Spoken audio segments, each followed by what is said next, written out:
Daniel Dennett's Chinese Room. The following is a critical account of the Chinese Room chapter in Daniel Dennett's book, Intuition Pumps and Other Tools for Thinking. In this chapter, Daniel Dennett doesn't really offer many of his own arguments against John Searle's position. What he does offer are a lot of ad hominems and simple endorsements of other people's, that is, AI aficionados' positions on the Chinese Room argument. Indeed, Dennett is explicit about his support, even if it's somewhat qualified, of the system's reply in the following. At the highest level, the comprehending powers of the system are not unimaginable. We even get an insight into just how the system comes to understand what it does. The system's reply no longer looks embarrassing, it looks obviously correct. Dennett concludes, Searle's thought experiment doesn't succeed in what it claims to accomplish, demonstrating the flat-out impossibility of strong AI. We can happily accept that Searle's thought experiment doesn't entirely or even at all succeed in what it claims to accomplish. However, Dennett's claims, or those he endorses, don't demonstrate the possibility of strong AI either. In addition, it can also be said that Searle himself never claimed the flat-out impossibility of strong AI in the first place. However, that's another issue entirely. The system's reply. It seems fairly clear that Dennett accepts the system reply Berkeley argument against Searle's position. This is odd really, because the system's reply is Searle's own take on what he thought the opposition believed to be wrong with his own argument, at least as it was first stated in the early days. In other words, these aren't the actual words of any of the opposition. This is how Dennett himself quotes Searle in full. While it is true that the individual person who is locked in the room does not understand the story, the fact is that he is merely part of the whole system, and the system does understand the story. So, what is that whole system? This. The person has a large ledger in front of him, in which are written the rules. He has a lot of scratch paper and pencils for doing calculations. He has a data bank of sets of Chinese symbols. It can be supposed that it would be pretty obvious that if Searle put himself in a system, even if he had a large ledger of written rules, paper and pencils, for doing calculations and data banks of Chinese symbols, then it would still be Searle himself who'd be making use of all these elements of that system. Thus, in that sense, the original problem seems to be replicated. That is, if Searle didn't originally understand Chinese, then Searle plus a large ledger, databanks, etc., wouldn't understand Chinese either. That's because it is Searle himself, after all, who's making use of and attempting to understand these separate parts of the system. And even when the parts are taken together, it's still Searle who's taking them together and Searle who's doing the understanding. Thus, the system doesn't seem to add anything other than a set of tools and databanks which Searle himself makes use of. If all that's correct, then it's understandable that Searle outside the room, that is Searle qua philosopher, should have a problem with this conclusion. So here's Dennett quoting Searle again. Now, understanding is not being ascribed to the mere individual Searle in the room. Rather, it is being ascribed to this whole system of which he is a part. To repeat. It's Searle in the room who's making use of the whole system. Thus, it's also Searle in the room who's using the system's parts and doing any understanding of its separate parts and the system taken as a whole.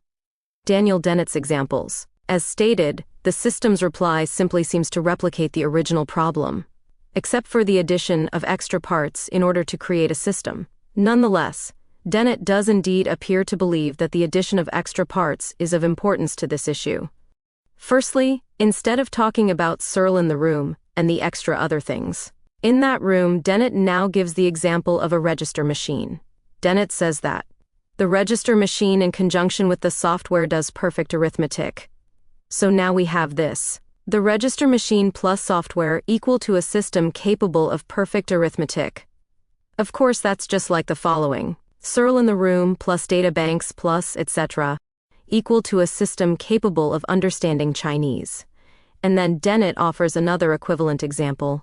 The central processing unit CPU plus chess program equal to a system capable of beating you at chess. Since Dennett is a behaviorist and a verificationist, his position seems to simply bypass Searle's central argument.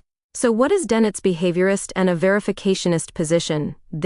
If Searle in the room delivers correct answers in Chinese, the register machine does perfect arithmetic, and the computer beats someone at chess, then Searle in the room, the register machine, and the computer understand, respectively, Chinese, arithmetic, and chess. That is, Searle in the room, the register machine, and the computer behave in a way that a true understander would behave. Thus, to Dennett, they must be true understanders. Indeed, Dennett is explicit about his position when he mentions that ultimate behaviorist and verificationist test, the Turing test. Of course, Dennett doesn't, as far as I know, call himself a behaviorist or a verificationist.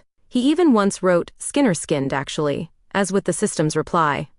Dennett quotes Searle again, this time only in part. Dennett writes, "If the judge can't reliably tell the difference, the computer program has passed the Turing test and would be declared not just to be intelligent, but to have a mind in exactly the sense that human beings have minds," as Searle put it in 1988. Now, since Dennett doesn't argue against this account and description, or the conclusion, of the Turing test, then surely he must accept it. Dennett would very happily accept that the A computer which had passed the Turing test is intelligent. I think that too, depending on definitions. However, I don't believe that Dennett needs also to accept Searle's addition. That is, I don't believe that Dennett needs to believe that this particular computer has a mind in exactly the sense that human beings have minds. Firstly, this particular computer might have passed an extremely rudimentary test. Thus, it couldn't possibly be said to have a mind in exactly the sense that human beings have minds. Perhaps it has a mind of sorts. However, how would we know that? And how could we also say that this computer has a mind that's exactly the same as all human minds, or exactly the same as any particular human mind? Secondly, surely Dennett would accept that there's more to human minds than merely answering questions. This may mean that the best that can be said is that this computer has a type of mind. Perhaps if this or any computer were more extensively tested, or if it accomplished different things other than answering rudimentary questions, then this would take the computer towards having a mind which is very much like a human mind. So this particular computer, after this particular test, can be said to have a kind of a mind. Just not a mind that can be said to be the same as a human mind that is in all respects. However, as stated, perhaps Dennett's wouldn't see the point of my qualification. That is, after this particular computer had passed this particular test, then perhaps Dennett would indeed say that it, to use Searle's words again, has as a mind in exactly the same sense that human beings have minds. As before, whatever Dennett's exact position, he puts the strong AI position on the Turing test without criticizing or adding to it. Thus Dennett continues, passing the Turing test would be, in the eyes of many in the field, the vindication of strong AI. So why is that? According to Dennett again, because they strong AI people thought, along with Turing, you can't have such a conversation without understanding it. So the success of the computer conversationalist would be proof of its understanding. Again, this is to judge this computer according to purely behaviorist logic. That is, if the computer answers the questions correctly, then that's literally all there is to it. It must also understand the questions. As for verificationism, all we have is the computer's behavior to go on. There's nothing else to verify or to postulate. Zombies and Zimbos. Dennett's behaviorist and verificationist position on this particular computer, as well as its Turing test, can also be seen as being analogous to those philosophers' zombies he also has a problem with.